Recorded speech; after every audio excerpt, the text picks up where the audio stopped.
Hello, Yvette Hutchinson from the British Council. My question is directed to the last two speakers, and it's to do with language. One of the things that Nicholas Burnett said was that it's important that young people have resources in languages that they know. And I'm conscious of the sort of mother tongue issue, certainly in Kenya, and I wondered if you could both perhaps comment on that. Thank you. And then a question at the front here.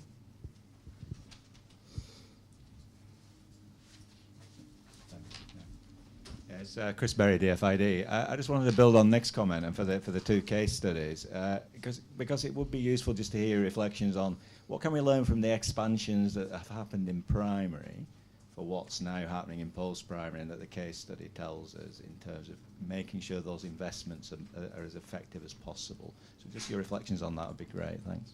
Thanks, Chris. No, Actually, I have some general comments, so they better made at the end. well, you can make one comment now, if it's short. Yeah, I'm okay. One of the comments I'd like to make is about the politics of data, which is obvious, and I'm sure will be raised. But being able to understand the reasons why data is political at so many different levels, right from the kind of community level up to the national level. Sorry, I'm Susan Durston. I'm ex-UNICEF, but still working for UNICEF in some ways. Thanks. Is there one last question? Okay.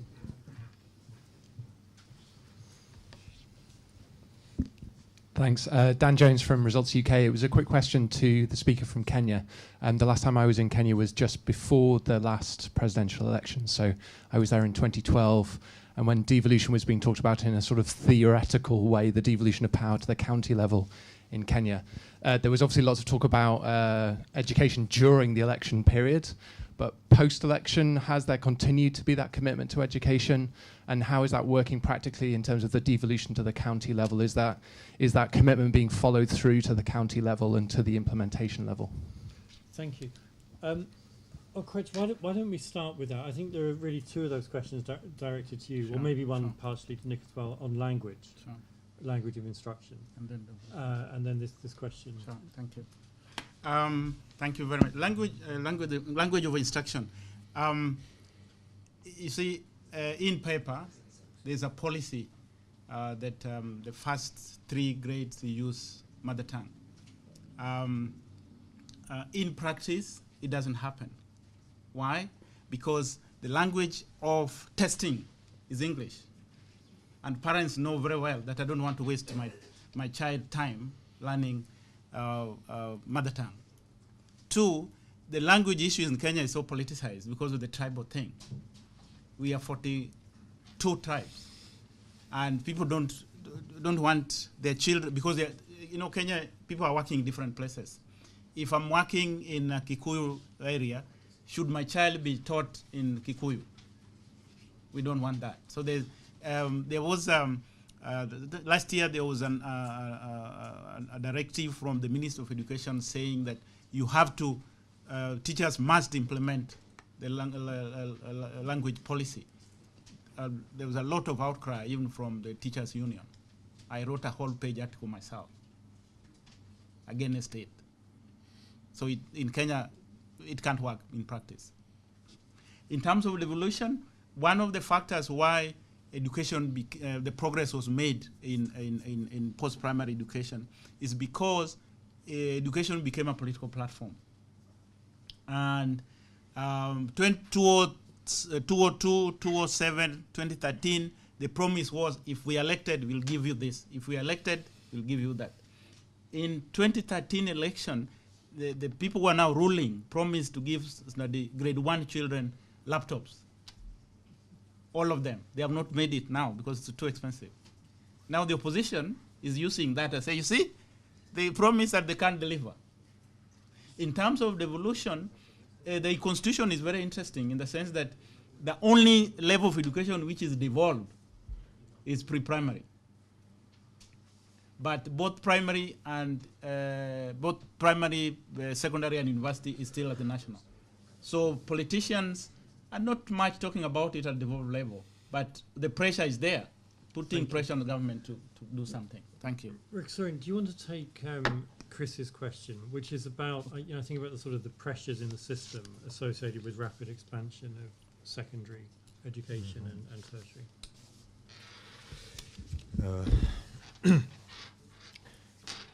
Okay, in terms of statistics and data, Mongolia could impress everybody because it has very high enrollment rate at all levels, from secondary, primary to tertiary level. At tertiary level, if we make calculation about the gross enrollment ratio, it may be higher than 60% of relevant age group. Almost all the graduates from high school goes to some form of tertiary education now. There is very low interest to go to vocational schools. That's the major concern of the society, but it's still families very much intend to send their kids to some form of academic education. So it's very much traditional kind of mentality of people in Mongolia. So it was a kind of driving force why even back in 1993, tertiary education was made kind of tuition paying kind of system, but still there was tremendous kind of expansion. If you compare the current data back to 1990, there is about 9-fold kind of increase in the higher education level. So it's very much driven by people's their own choices. Now the government trying to make some kind of policy interventions to define national qualification framework, which will establish some kind of equivalency between professional and academic degrees. And also government is trying to invest hugely on vocational technical oriented programs.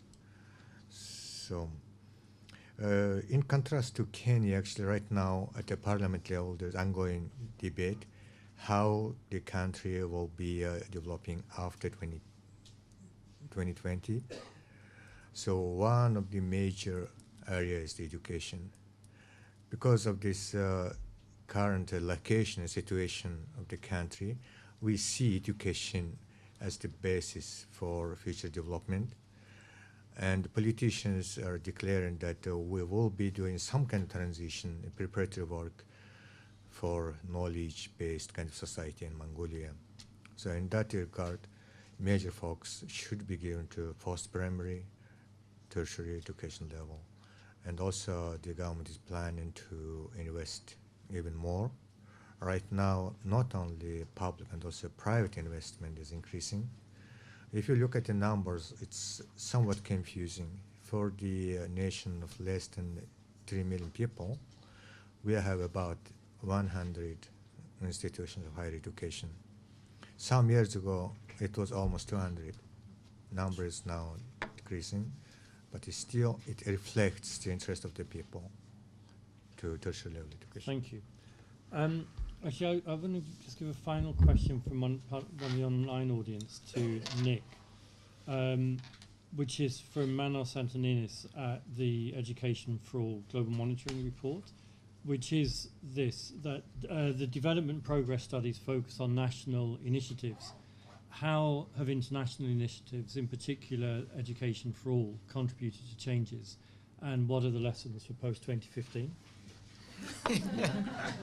How long have I got? I couldn't resist it. Well, partially, I would say.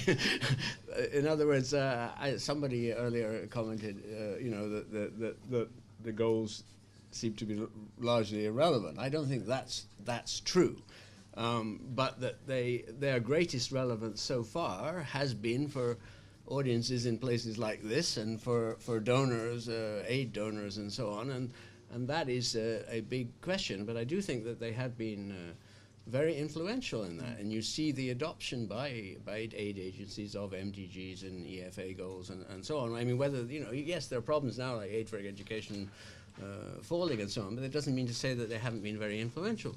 and therefore they have also been very influential in countries where the donors are themselves influential.